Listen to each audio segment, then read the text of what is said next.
Nous vivons dans un monde aujourd'hui à côté que il y a un peu d'incertitude. Fondation qui est basée sur les promesses du monde n'est pas toujours solide. C'est une fondation qui vacille parce que est reposée sur des choses qui n'ont aucune valeur éternelle. Si le riche et le pauvre sont égaux devant la mort, leurs destinées éternelles ne sont pas toujours les mêmes. Dans la méditation aujourd'hui, nous avons continué dans Jacques chapitre 1er. Nous avons commencé à partir du verset 9, côté que nous lisons parole qui dit que le frère de condition humble se glorifie de son élévation, que le riche au contraire se glorifie de son humiliation, car il passera comme la fleur de l'herbe. Le soleil s'est levé avec sa chaleur ardente, il a desséché l'herbe, sa fleur est tombée et la beauté de son aspect disparut. Ainsi, le riche se flétrira dans ses entreprises. Heureux l'homme qui supporte patiemment la tentation, car après avoir été éprouvé, il recevra la couronne de vie que le Seigneur a promise à ceux qui l'aiment. C'est Jacques chapitre 1er, verset 9 au verset 12. Oui, il nous dit, si le pauvre et le riche sont égaux devant la mort, leurs destinées ne sont pas toujours les mêmes. Il y a certainement l'exemple du pauvre Lazare et de l'homme riche que Jésus-Christ les baille. De M. Sayo, il était vivre, même côté, il était mourir, mais il était reconnaître dans deux endroits qui sont à l'opposé l'un de l'autre. Il faut remarquer bien que ce qui fait la différence, ce n'est pas le statut social, le statut économique et social de quelqu'un, mais plutôt le statut spirituel, notre destinée, notre identité spirituelle en Christ. La grande et vraie question que nous devons poser, c'est où est-ce que vous vous trouvez en relation avec Christ? Qui vous trouvez en relation avec Christ? Est-ce que c'est Christ qui assure la fondation de votre destinée éternelle? Laissez-moi faire nous connaître que la richesse et le statut social sont transitoires. Ça veut dire que c'est des bagailles qui a passé. L'apôtre Jacques lui fait le contraste ici dans le texte entre les frères qui sont économiquement pauvres et les riches. Les frères et sœurs pauvres sont appelés à se glorifier dans leur élévation. C'est ça, nous lisons dans verset 9 là. À première vue, nous a dit que ça n'a pas fait aucun sens. Comment doit-on se glorifier de son élévation quand nous encore économiquement pauvres? Nous fait nous songer que bien que les chrétiens, nous fait nous songer que les chrétiens de Jérusalem étaient forcés à abandonner leur maison à cause de persécutions qui étaient gagnées contre les chrétiens à Jérusalem, puis ont été établis en exil, soit en Syrie ou au nord de la Palestine. Et là, ils ont été fait face à de sévères situations financières, dislocation sociale, exclusion sociale. Ils ont été perdus toutes à cause de Christ. L'apôtre Jacques, il était voulu pour te garder au-delà de situations qui étaient à vivre dans un moment ça. Il était voulu pour pas te garder tête comme insignifiant parce que même dans le monde livré pour ouais tête comme des insignifiants parce que yo pauvres et pas gagné un statut économique.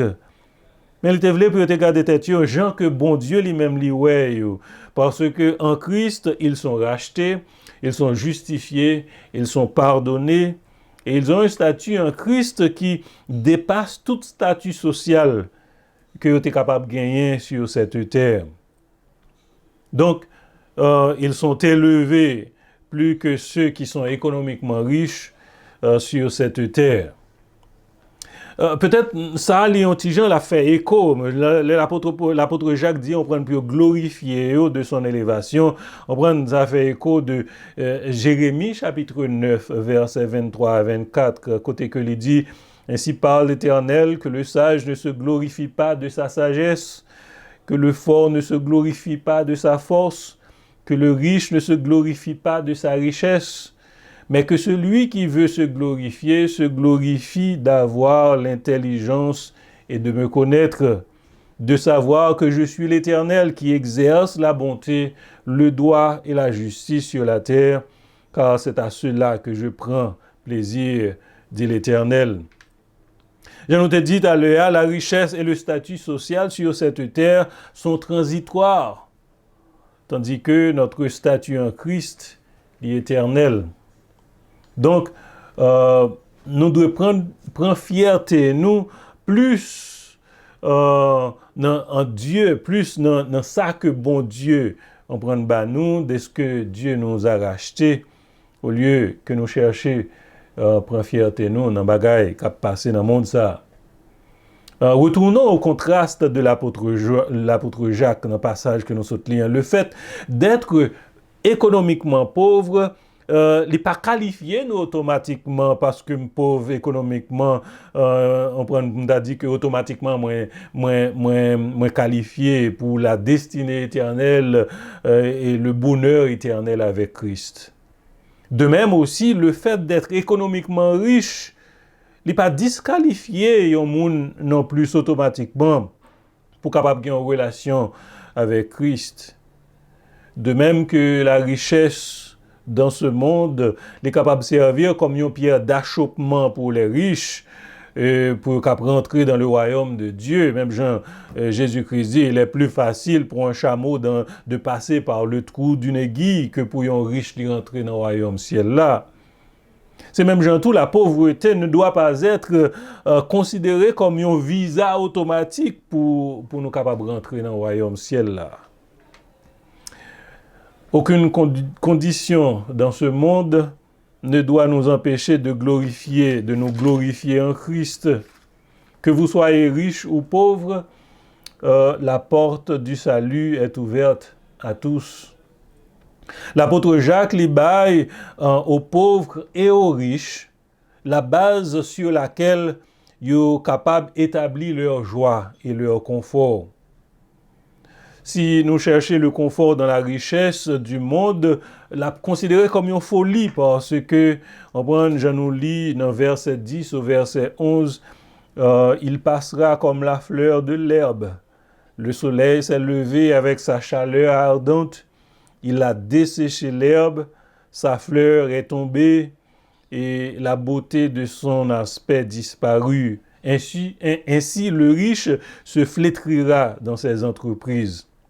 Et même parole ça nous joignons dans Somme 103 verset 15 qui dit que l'homme ses jours sont comme l'herbe, il passe comme la fleur des champs.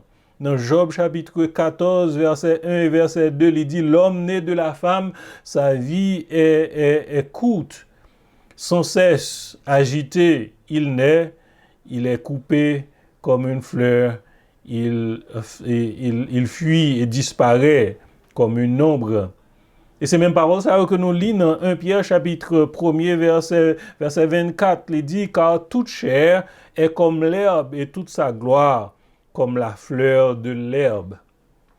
Le riche et le pauvre, que l'apôtre Jacques lui fait allusion à lui-même dans Jacques chapitre 1er verset 9 au verset 12, verset 9, verset 10 et verset 11 spécialement.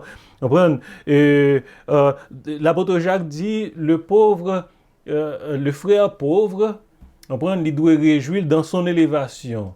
Élévation parce que le monde voulait pour y garder tête comme des pauvres, comme des insignifiants, mais parce que en Christ, ils ont gagné un statut qui est meilleur que tout statut social t'es capable de bailler dans le monde ça.